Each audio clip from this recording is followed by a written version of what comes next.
Welcome to Cars on Call. I'm automotive journalist Steve Schutz, and I'm with automotive collector consultant expert Adams Hudson. And trauma surgeon. Trauma surgeon Adams Hudson.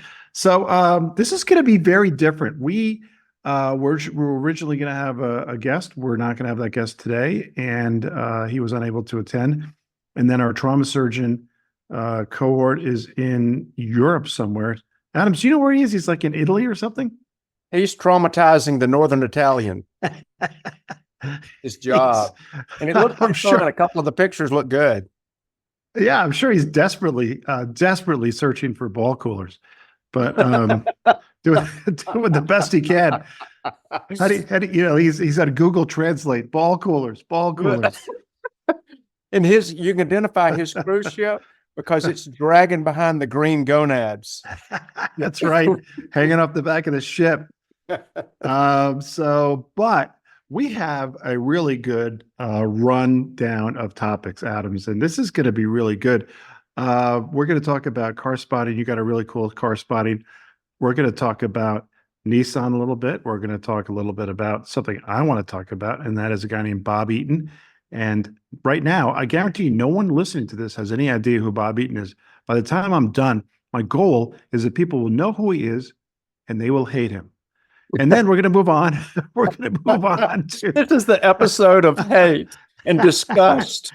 It's not hate, but that guy... I thought you just uttered the word hate. Did I miss? I did, and I meant it. Okay. Yeah, I hate him not for him, who he is. We're all God's children, but he did something that was really bad, and it reverberates today. Yep. I'm going to talk a little bit about air, water, not too much, and then we're going to go at the end and talk about crazy car deals because we got a couple, and we know we're just kind of winging this, Adams. Tweet. That's what we're doing.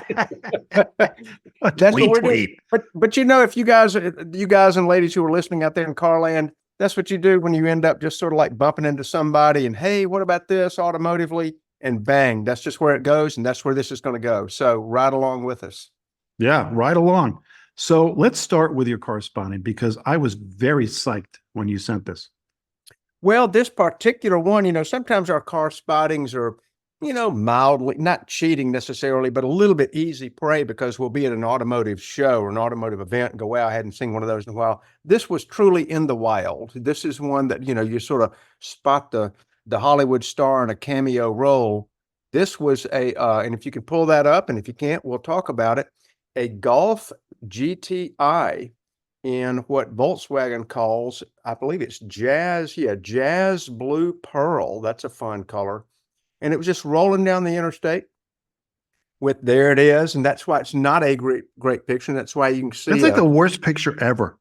Yeah. Well, but describe it. We're going 82 miles an hour.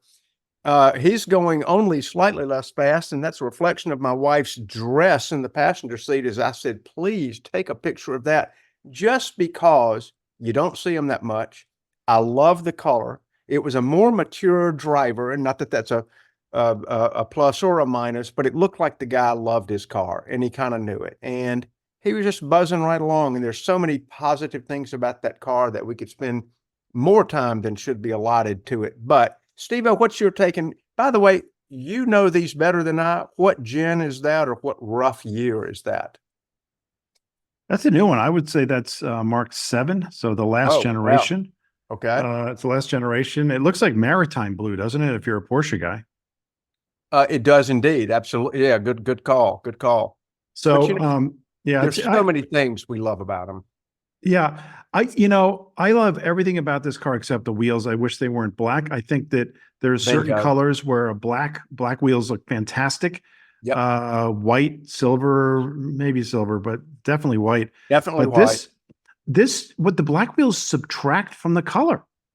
And I would imagine our younger listener viewers would disagree with us, but I'm not kidding you. I have tried for years and years to acclimate myself, adjust myself, let my optic nerve not see ugly when I see purely black wheels on almost every car other than white, like you said.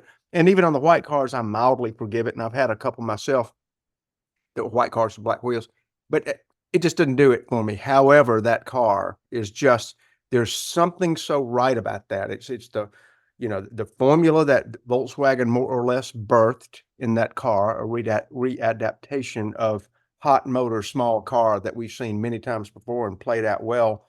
But they did the graphics right, the aesthetics right, they did the brakes right, they did the wheels other than the color right. They do exhaust tweaks and power tweaks. And, you know, just yay GTI. I just love that it exists. I got a couple things to say. One of my partners when I was in the Air Force, he's now a gastroenterologist in Milwaukee, Wisconsin. He had a They 991 brew beer there, don't they? No, they brew beer, and it is nothing but beer and Laverne and Shirley over there. But remember them? I'm afraid I do. So I'm sure our audience is like, we don't know who they are. Yeah, But look, 'em. yeah, It'll be so worth the 5 seconds. he had a last generation Porsche 911 Carrera T with a manual transmission. He is a car guy through and through. He will only drive manual transmissions. He's just a really good friend, and he loves cars. So he had a GT350. Stefana's mouth is watering right now. Great Shelby Mustang, and he thought that was too rough, so he got the 911 Carrera T. Absolutely loved it, and the only reason he got rid of it is that in Milwaukee he could only drive it 6 months a year. It's not a good winter car, so he's driving it 6 months a year, and he just got tired of it. His favorite car that he ever had in Milwaukee was about a 15-year-old Audi S4 manual, and he drove it year round, and he loved it. So he got the next best thing. The S4 now, S4 Audi is unavailable in a manual, so he got the next best thing, which he got. Guess what car this is? It's an Audi S3 manual transmission in this country. It's the Golf R, and most people don't know. Yeah, there you go. Yeah, it's the same car, four-wheel drive. Yeah. The Audi engine, manual transmission, and it's got a different body. So he got that, and it actually looks like the car you just put up there. That may have been an R, and he's very, very happy because he can drive it year round. The second story I'll say is and one other thing he gets with the Audi instead of the Volkswagen is he gets to pay the Audi service rate at the same exact place from the same exact guy. Well, of course, it's a Volkswagen, so he gets to go to the Volkswagen dealer, which is cheaper, even though it's the same parts. So anyway, he loves it just like this. And he's my age. He's 60, 61, whatever. The guy who you saw probably around the same age, right? Yeah, pretty much. And I'll tell you one thing about it that I was sort of stricken with. I talked to another friend of mine today who just got his Singer delivered, and he was super thrilled with it. And this is a gentleman who has had a number of nice automobiles, newer Porsche, newer Ferrari. And you know, one of the first things he said about his Singer out of his vast collection, what? He liked the size. Yeah. He had forgotten how much bigger and incrementally larger each generation of car has gotten. And, you know, they inch up and inch up and inch up, and they pound out and they pound out. And then he goes, that Singer makes me feel like I'm in comfortable clothes.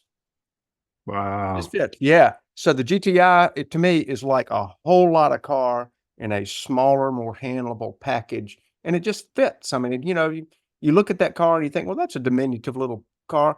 Sit in the thing. It's got more space inside than what you think, and it's got everything just tucked in where it should be. Yeah. We're fans. I've told this story before, but it bears repeating. In 1984, I was just newly admitted to medical school, and I applied for an Air Force scholarship, and I got it. And that meant that I was going to get a monthly stipend, and they were going to pay for everything, including my books. So I said, all right, I'm getting a car. And I bought a brand new 1984 Rabbit GTI. It was the last year they offered that. 85 is when it switched over to the Golf, and it was a bigger, I think, less well-built car. I loved that car. and I miss it today. And every time I've driven new GTIs as part of my car reviewing life, I've loved every single one. I think they're great. I would happily have one as a daily driver, wouldn't you? I totally would. And I'm trying to remember, there's a photo of you with that car that I think we've shown on this show before. I can't remember. Is yours black with the red accents? It was red on red. Red on red. Okay. Okay. It's pretty crazy. It is. So, it was weird, but I didn't care. It looked really good. And Yep. I've seen a couple since then. And it's kind of a burgundy red on the inside. So it works pretty well. It doesn't look as goofy as you think. Boy, lots of fun. And I would happily daily drive a Volkswagen, either a Golf R like my buddy, or a GTI. Hey, before we leave this, famously, John Cena, the professional wrestler, Mhm. that doesn't sound When you right say saying famously, professional. I'm waiting to see which way you're going to go It on is that. right saying I've got he's a couple. WWE guy. Yeah. Anyway, he famously bought a second generation Ford GT and flipped it. And Ford went crazy. And they said, you Yes, sign they a did. deal, you can't do it. And he goes, I don't care. And he did it anyway. And of course, that means that when the third generation Ford GT comes out in 30 years, he will be ineligible. Yeah, he's been thrown out of the ring. We would say. That's good. Yeah. Thrown out of the ring. Yeah. So, I think Ford made a very good point on that. Fair or unfair, they made a point. Don't do that if you've signed paper saying you weren't going to do that. yeah, I think it's a harder thing to flip a Porsche or a Ferrari, because those people tend to come back and get another one. Ford GT, they had one 15 years ago, and they had another one like 12 years later, and they're probably never going to do it again. Like if I were with Porsche, I'd be fearful of flipping. If it's Ford, I'm like, what are you going to do? Yeah. Hey, what are you going to do? I can't get a transit van? Yeah. You're going to limit the colors I can get a Focus in? Yeah, but what are you going to do to me? Seriously. I would have flipped it and not worried about it, because again, it's going to be a long time before there's another Ford GT. Anyway, I saw him interviewed recently, and you know what his daily driver is? It's not a Raptor. It's not a Raptor. There's no way he's getting a Raptor R, that's for sure. But you know what it is? It's a Honda Civic Type R, and he said he got it because it's fun to drive. It's a manual transmission, and he can stick people in the back seat, and it's just that's it. That's what the GTI is. If you'd given me a list of 10 cars that you said John Cena had as his daily driver, and that was on there, I'd have picked it 10th. He is much more of a car guy than we knew. Okay. Well, he was on a particular build show, one of the 50s, one of the 50 build shows that have been on Motor Trend TV, where he built up an MG BGT with a V8. Wow. And about a manual. Takes a car guy. Yeah, absolutely. With the manual. Yep. That's cool. Yeah, I think so too. I mean, so that gives him all the street cred I ever wanted out of the guy. When he did that, I thought, okay, you're back. You're okay. I don't want to get too obscure here, but as we both know, you could have actually gotten an MG BGT with a V8 from the factory at some point. Yes, you could have. And like 70. They sold like 3 of them, but it doesn't matter. You could order one. That's right. But we want at least 2 of those 3. Yeah.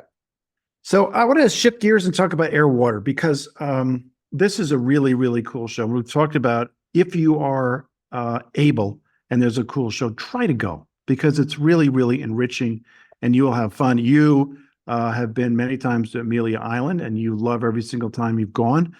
I went to the Ingram collection of Porsches, and this is another Porsche thing. I'm like, fine, I'm going to go. So this is down in Southern California. Oh, by the way, I went to go see my son and his wife, and they're living in Newport Beach and very happy. So they went with my wife and me, and this was amazing. Newport Beach is not a bad car town either. I don't know if you've heard. Oh my gosh. Yeah, I know. It is. Yeah. Oh, it is. People kind of they act like your car is you, and if you don't have a nice car and you have money, you can't do that. That's not okay. You're a Um, loser. if you go up to like, there's a lot of places that we can think of where people have a lot of money. And I think of my sister who lives in Manchester, Massachusetts, which is a rich, rich, rich town.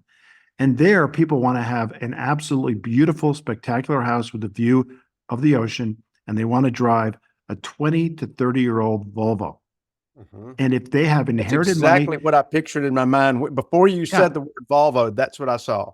yeah. So if you have tons and tons of money in New England, and you can think of areas in Connecticut also, and you're worth $100 million and you got it from your grandfather, you drive this old Volvo and you wear old, tattered Brooks Brothers clothes, and that's what you do. Newport Beach, it's exactly the opposite. Yeah. You got your stimulus check and a couple other dollars here and there, and you inherited $20,000 from your father. You get a Range Rover and you park it outside your double wide. Yeah, right. And you shop largely according to whether or not they have a buy now, pay later option. Yes. Yeah. Just You load know, it up with debt and just drive your debt around. you do a 7-year loan because they wouldn't give you a 10-year loan. But by God, you keep checking to see if you can extend it. You get extended. There's no point in having positive equity. What's the deal with that? Right. Refinance. So, anyway, it was amazing. This was actually not in Newport Beach. It was in Costa Mesa, the Orange County Fairgrounds. Just incredible. There's something called Luftgekühlt, which is German for air cooled. Patrick Long and Jeff Swart. Plus, it's fun to Portuguese. say. It's really fun to say. They set up these meets, and they became instantly wildly popular. Yeah. And they realized, hey, this is something that we want to do more of. So they shifted gears and they said, we don't want just air cooled Porsches, we want water cooled Porsches, and they had almost everything. By the way, shockingly to me, there was no singers. Oh, I'm not kidding. I'm not feigning shock. I am shocked because I you were think that in Patrick won't. California at that event. That is the perfect blending of the two. It's the old and the new. It's the new meets the old, and etc. I would have thought there would have been a couple, maybe 3 even in that environment. This is invitation only, and Patrick Long has a long, no joke, relationship with Gunther Works, and Gunther Works, as you know, they're like the singer for 993s, and there were tons of Gunther Work cars. I think that he didn't want singers there; they were not invited. Now I understand why not, because I'm sure there are many prowling around that area that would have loved to come. And honestly, Gunther Work can do what they want if they're a sponsor and doing that. It's like, yeah, McDonald's showing up at a Burger King banquet. It ain't going to happen. But Right. it's a car fan thing. Show your wares. But I get it. I understand. Yeah, there's a comedian who said, "Why is it that you can't have Coca-Cola and Pepsi in the same building?" And it's the same thing here. You can't have Gunther Works the same thing. It's the you same can't have Gunther thing. Works and Yeah. Singer in the Yeah. same building. So Yeah. anyway, I don't want to drone on about this, but there were about 1,500 cars invited. Unbelievable variety. Air cooled, water Did you cooled, say all new. 1,500? Yeah. Now, most of them were in the parking lot. So they were able to display these cars in the parking lot. As far as the ones that were really, really special and displayed, there were probably 200 of those, 150, 200 of those. Were you a media person or a regular spectator person? I just bought tickets. Okay. I did not get a press pass. And again, if I get a press pass and people I'm with can't have the same access, then what's the point? You don't really get a chance to do it. Yeah. But absolutely incredible show. So if you ever get a chance to go to Airwater or Luftgekühlt, go, even if you're not a Porsche guy. And my wife and my son and his wife, none of them are Porsche people, except for me. Where did you go wrong? They had, I tried, believe me, I tried. But they had a great time just because it's interesting. It's good people watching, and you can get in and out in about an hour and a half, which we did. Wonderful experience. So, That's pretty good. I think your point, and it didn't take any time to get there, is go to an event. Just get around the cars, get around the people, and you're going to end up enjoying the people as much or more than the cars. But you go because of the cars. Yeah, you bump into people, have some conversations, and honestly, you have to be reasonable. I knew I was with three car people, and if I'd stayed for 4 hours, it would have been a death march for them. So I didn't do it. I don't want to do. I don't want to do No, that. I you're want to. right. I think they call that reading the room. I think you did that just right. Right. So you're like, let's get out of here. We had a great time, and it was absolutely wonderful, fantastic, beautiful. I was so inspired. So you were inspired, and we've done rants here before, and some of our rants have been a little angry. And you got a rant. So I want you to start ranting because I like the topic.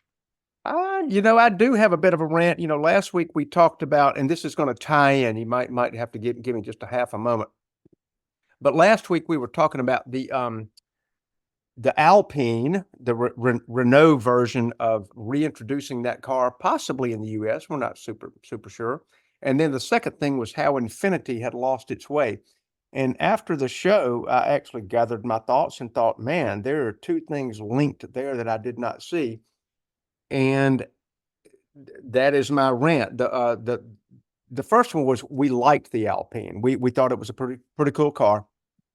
We admitted that we would probably rather have a Cayman or maybe a Lotus Evora, but we kind of came to the conclusion, what's the point? Now, I had unintentionally overlooked a marketing principle in that, and I'm supposed to be a marketing person, which is called proximity to relevance. Without wearing out that term, it's basically when a brand makes a sub-brand or a line extension, if it's not relevant anymore, nobody cares. And in the case of the Alpine, nobody in the U.S. really ever connected with that as far as even Renault as a brand, but certainly not even Alpine as their sub-brand, sort of a tuner brand, but then a model.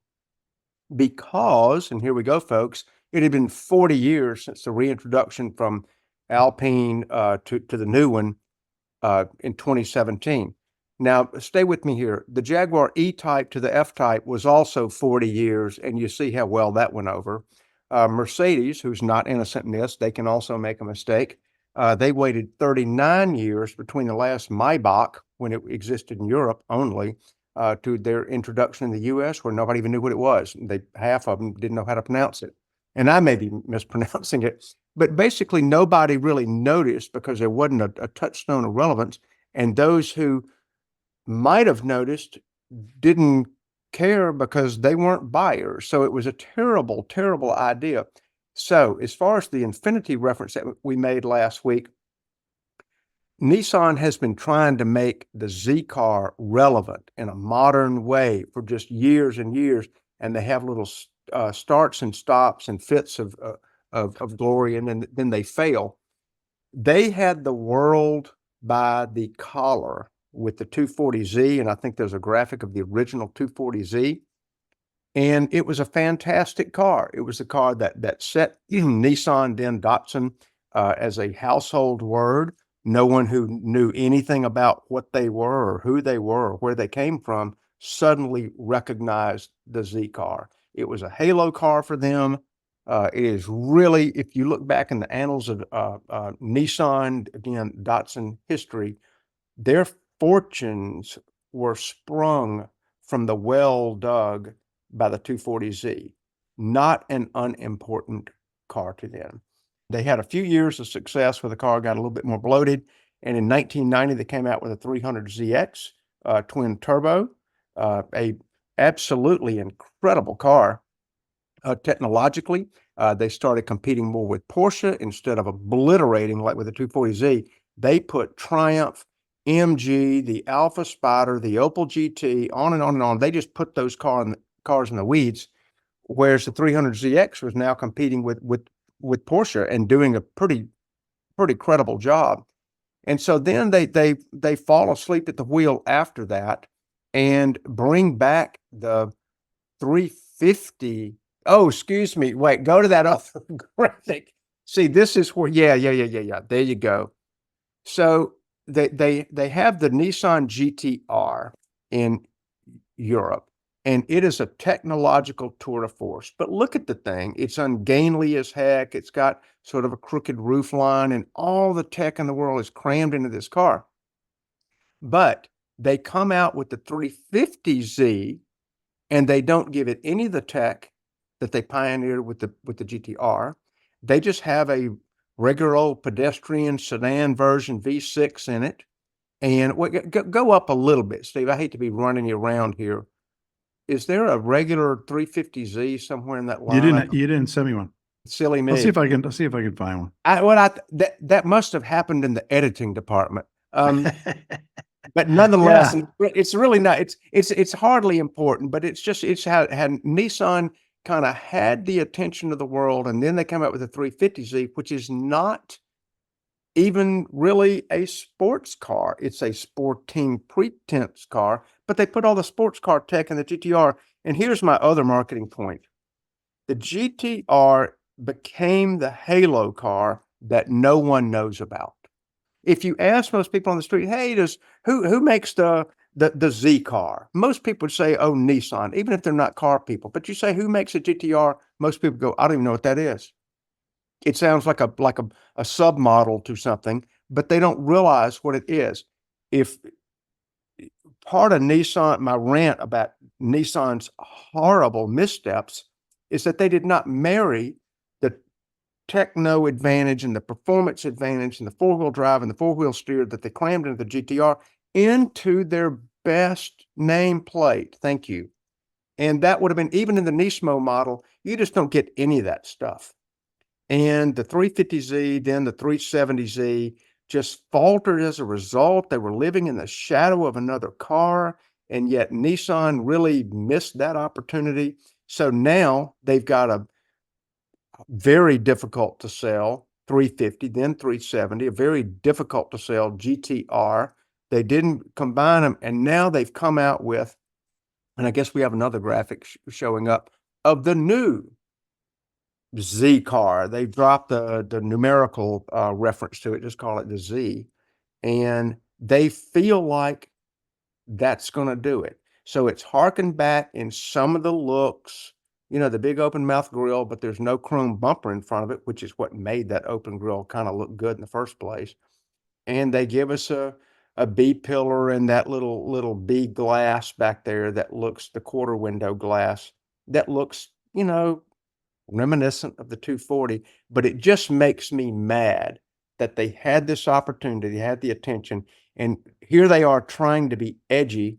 And if you look at that next graphic, this is when it goes wrong. I think the official name of it is the Nissan cross-dressing Murano. Is that what it's called? It is the Murano Cross Cabriolet. May as well be the cross-dresser. We don't care. And so here's the other one. Go down one more.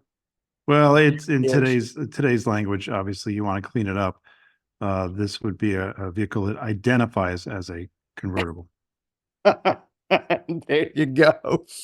Well, and here, there we go. There's the new one, and it makes me mad that Nissan has now been relegated to a vehicle that has gone from a contender with Toyota and Honda, and in the terms of Infiniti, they used to contend with Lexus, and now they have just vanillaed themselves into a low payment, low margin, attempting to be high volume. But here's the big crime of that. In 2018, they sold 1.56 million vehicles. Last year, 699,000. We are not healthy at Nissan, although they are attempting to just sort of make it a payment buyer sort of vehicle, and they've succeeded.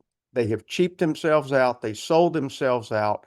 They have tarnished their nameplate, and to me, become irrelevant. Wow.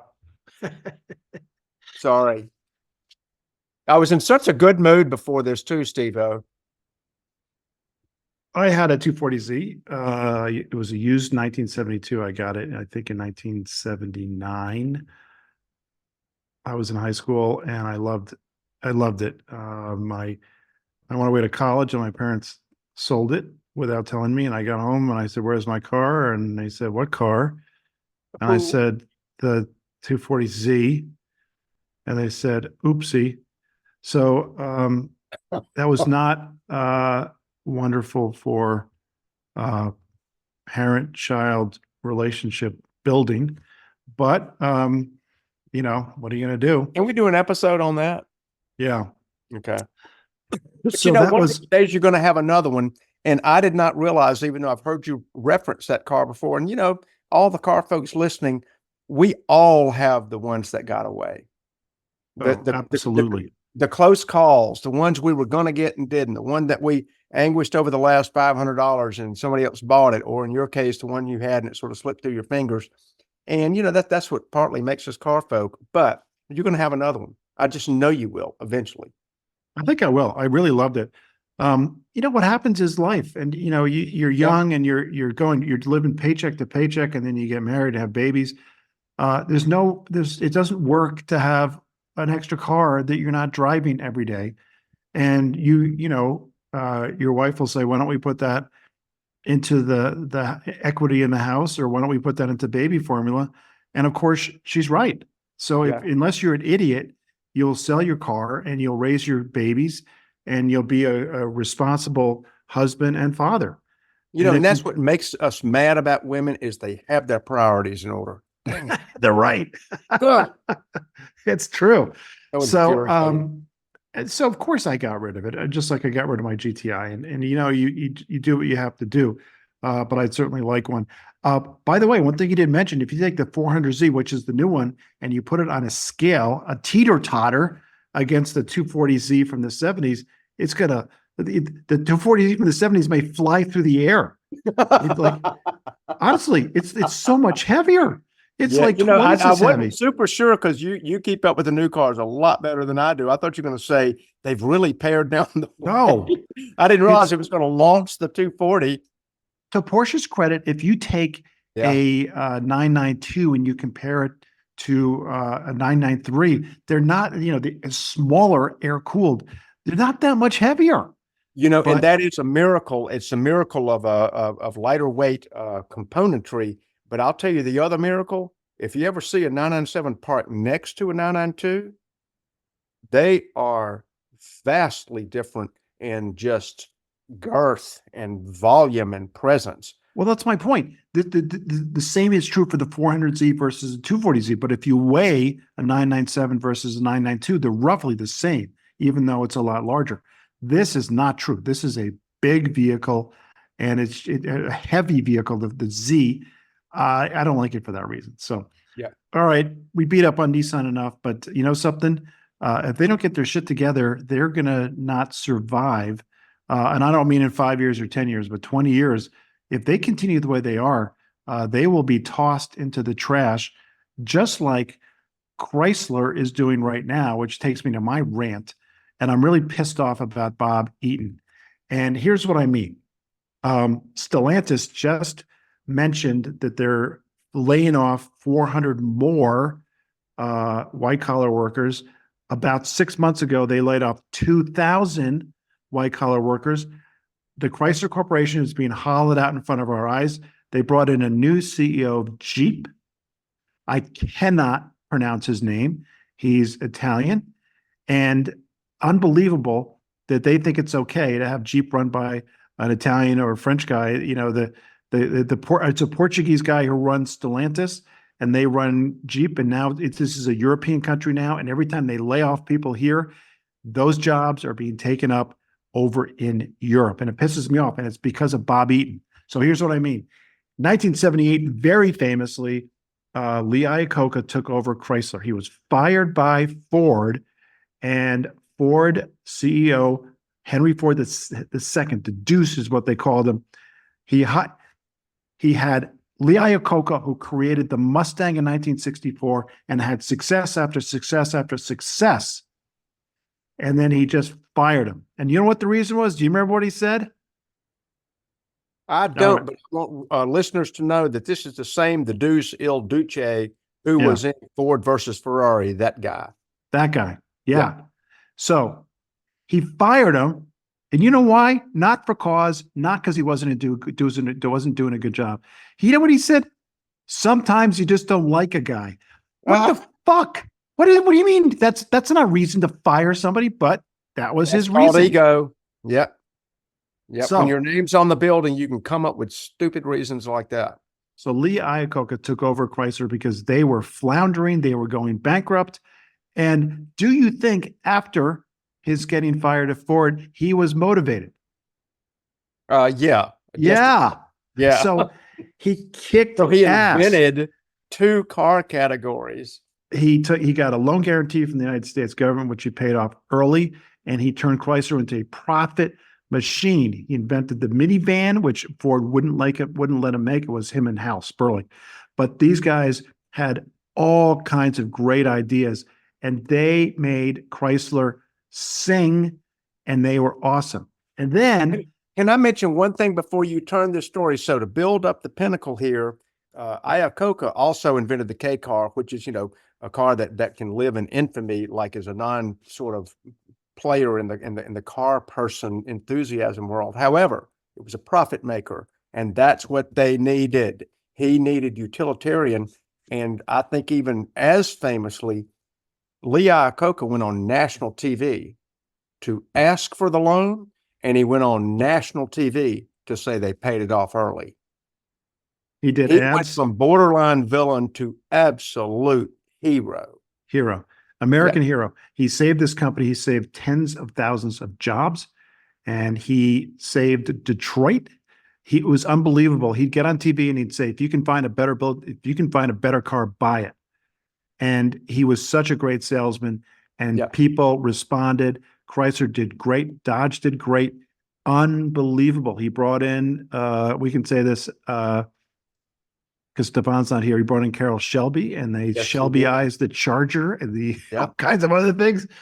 Charger. What do you think of Charger now? You think of Hellcat. Back then, it was a little front-wheel drive hatchback. Yep. And lest we forget, there was a Viper in the works.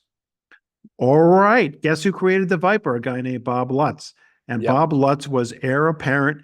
He created the LH platform, which took over from the K cars. I don't want to get into the weeds here, but Bob Lutz came up with. But no, you're building the great momentum because there were good things going on with good people, with good ideas, good vision, and good implementation. Yes, the K car got people so excited, and it brought Chrysler out of bankruptcy, but it was a crappy car. Bob Lutz, who had experience with Ford and BMW, brought in better platforms, much better engineered cars. And now all of a sudden they took the money that they got from the K car and they built really good cars in the late 80s into the 90s. And he was so incredibly successful, charismatic. Part of the momentum building for the new Chrysler with the new, better cars was the Viper. They took a truck engine, the V10, they stuck it in this sports car, 2 doors, convertible, and they made this crazy, fast, dangerous sports car, and people loved it. And Bob Lutz deserves so much credit. And Lee Iacocca looked at Bob Lutz and said, wow, it's amazing what you've done. Goodbye. And he fired him. You know why? Because sometimes you just don't like a guy. Don't like a guy. How ironic. Yeah. So he brought in this milquetoast guy named Bob Eaton. And here's where I get to my point. Bob Eaton took over in 1993, and he had a humming, profitable machine. And he took it over. No one knew who the hell he was. He used to be with GM. I think he was a pretty good engineer. Who knows? But after 5 years, I'm not going to say why. I think he wanted a payout. He wanted a golden parachute. Who knows? But after 5 years, he thought, let's take this great American success story that almost died and came back, and let's sell it to the Germans. And he did. It was a 50-50 partnership, Daimler Chrysler, but it was not 50-50. It was the 5 eyes and 5 no's, and the eyes have it. Absolutely, Daimler took over. It was a takeover. Bob Eaton walked away with millions and millions and millions of dollars, and little by little, since 1998, Chrysler has been dying and starving. And here we are with Chrysler. The only thing they make is a minivan. Dodge, they had Dodge Challenger and Charger. They're dead. Who knows what the hell is going to take their place? They got Ram trucks, which I think are doing pretty well. And they got Jeep. Jeep is struggling because the Gladiator's not selling well. The Compass is a piece of crap. The Wrangler's doing well, but the Wagoneer and Grand Wagoneer aren't doing very well. They're selling lots of cars, but they're in trouble. And they're like, you know something? We know who can fix this. Some Italian guy you never heard of. All right. That's all because of Bob Eaton. Fuck the Yeah, guy. there you go. There you go. The villain of the night. And I hate him. Clarify for me, bring your blood pressure down a point or two. Clarify for me, because I'm not super sure. Between Daimler Chrysler and Stellantis, did Chrysler ever take back over their own future, or was that Oh, in that's worth mentioning succession? too. They were dumped by Daimler Chrysler, and Daimler just was losing money. Daimler found out that you can't send Germans, people over from Europe, to run the company. It was too complicated. It was too hard to do. And the culture clash was too great to overcome. So they You finally, just mean the labyrinthine red tape woven throughout all of Detroit, that. yeah, but it was more than that.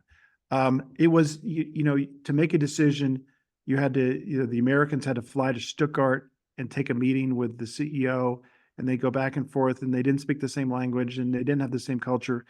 And Daimler just gave Chrysler no respect. And they didn't treat him right. They didn't fund him.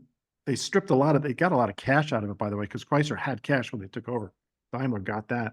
So in 2007, they sold it to Cerberus, which is a private equity firm. And Cerberus was going to strip and, what is it? Pump and dump, or, strip the assets and dump it. And then the US government said, no, you can't do that. It's too many jobs. You can't just take these jobs away. So Cerberus held on until the Great Recession. And then they just said, we can't do this anymore, declared bankruptcy. Here's what should have happened. And again, this all started because of Bob Eaton. It pisses me off. It was Bob Lutz. It wouldn't have happened. But what should have happened in 2008 when Chrysler went bankrupt and GM went bankrupt, you know what they should have done? Merged. They have very synergistic. They had the opportunity. Though they didn't. Unfortunately, but Bob Lutz was at Pontiac by that time. Yeah, he had no power. It was, unfortunately, I don't know who made the decision, but I do know that it was the Obama administration, a guy named Steve, I forgot the guy's, I can picture him. He was the auto czar. And what he should have done is said, you guys are going to merge. And I think the two American companies, that would have worked. But instead, he sold it for $1 to Fiat Chrysler, to Fiat, and Fiat made it into a European company. And then Fiat, they pumped and dumped it. And what happened was they made it financially much more sound. And then they spun it off and they sold it basically to Peugeot. And then Stellantis was born. And now we have a European company that owns Jeep, and it should have been GM. Indeed. And when I say they had the opportunity, I'm saying that the American public, the American taxpayers and investors, had the opportunity to see those companies come together. But I guess it was seen as maybe a monopoly or something that was too big, and so they didn't want that to happen. I don't know why the Obama administration did that. They should have absolutely merged them. It made the most sense. They never gave a reason. They just said, "Oh, we're going to sell it to Fiat," and Sergio Marchionne came over, and I'm sure gave him a song and dance, and the reason why it would work. And it worked short term, but it has not worked long term. And more and more jobs are going to be bled away, and there's more and more stuff that's going to be going over to Europe, and this is going to be an American subsidiary of a European company, and it pisses me off. Well, and it should. I think it should piss people off generally. And if you didn't say the phrase before, it's pump and dump, right? Yeah, that's what I said. Okay, gotcha. Okay. Pump and dump. But it's, pump and dump is when you pump a stock up and then you dump it. There's something else for what private equity does, and strip and something, but they strip the assets out, and that essentially is what's happening right now to Chrysler, stripping all the assets out, and they may not dump it, but we're going to see Chryslers that are essentially Peugeots, just like we saw we saw some Jeeps like the Renegade that was a Fiat. It was made in Europe, made in Italy. It's embarrassing. Yep. And I think we've said before on this show, before we move on, that when you think about a quintessentially American brand, what could be more American than one that was kind of born on the battlefield, which is the Jeep? I mean, if any car ever deserved to have, people put their hand over their heart when it drove by, it'd be that one. And for it to be sort of now a lagging, quasi-European, sort of American, and now melding into something that has no personality, it's the Jeep. Yeah. And then Bad. you have Yep. the Charger and Challenger were still selling well, and they could have held on to them longer and then come up with some American cars created in America for American buyers, and they Yep. just didn't. Yep. Crazy deals. You want me to start with my crazy deal? I tell you what, your crazy deal is better than my crazy deal. So can I start with my crazy deal and you wind up? Yeah, I'm going to take a few breaths because I'm still pissed off about Bob Eaton. Did you want to like mop your forehead? Yeah, got little beads of perspiration up there. yeah, I'm still angry. Why don't you reach back behind you there, grab one of those glasses and just smash it against the wall? I I think I'm going to grab one of the glasses, fill it with a glass of wine. That'll help. and then smash it against the wall. Yeah. I've got a crazy car deal. There's a lot of crazy car deals. We wish you folks would comment on anything you've had or seen or knew of. But one time in 2018, Porsche had decided to have something called Sports Car Saturday. I don't know if you remember that. It was under pushed. And Sports Car Saturday was where you would go to your Porsche dealer. They probably in bigger towns, they may have done it several times during the summer, but in the town that I was, Montgomery, Alabama, they only did it one time.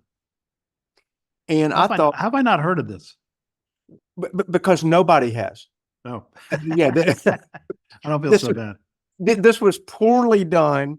And I mean, you know, like in Porsche world, they don't do many things poorly, but this particular thing, more likely the dealer just sort of like fell down a little bit on the job and didn't embrace it. And I can understand both sides, you know, we're not in a big town. So there's sports car or Saturday or whatever they call it, and it's going to be at the Porsche dealership.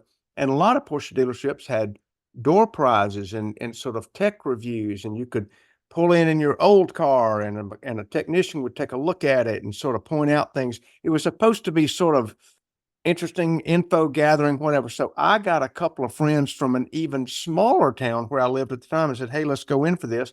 One of them has an old 356. One of them has a 911 SC, and I was in, I can't remember, an M491 911. We all drive in, we parade in. We're there, you know, it's an hour drive for us. We're a little bit late. We go in. We are 3 of the 8 people there. Oh. Oh, such a downer. Those guys should after driving an hour? Yeah, it was an hour drive and we're late, you know. We go and we're like, okay, we're 40% of the crowd here. What happened? So they didn't take my advice on social outings many more times, but we're there. And I mean, it's almost like the Porsche dealership didn't even like, what are you guys doing here? Are you in for service? You know, we're closed on Saturdays. We were just embarrassed. But of the other folks there, one of the guys in particular struck up a conversation. One of my good friends struck up a conversation with another guy who drove a 911 SC there. And he was in an SC Targa in platinum, not your normal silver, but platinum. And they're talking, and I'm not paying attention. I'm talking to somebody else. Somebody of all things, we were just talking about Stellantis, had driven a then new Alpha 4C. Wow. It had just come out. So it was kind of like 10 years ago. Roughly. Yeah. Well, maybe 8. Maybe it hadn't just come out, but it was there. And that in 2018. And it was like, wow, look at that thing. I'd not really seen one up close. So it was sort of trippy to have it. But I'm talking to that guy, and my friend's talking to the other 911 SC owner.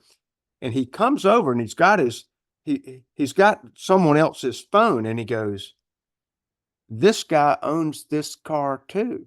And I said, what guy? He said, the guy with the SC wanted me to show you these photos on his phone. And by this time, the guy's sort of walking over slowly and he's flipping through, and it's a 914-6. Wow. But it's sitting up on jack stands, and it's an older restoration that has sort of fallen a little bit down, not beat up by any stretch, but just neglected. And he's flipping through these pictures after picture of the restoration and the car sort of, and I said, you mean that guy owns this car and that SC? This time the guy comes over.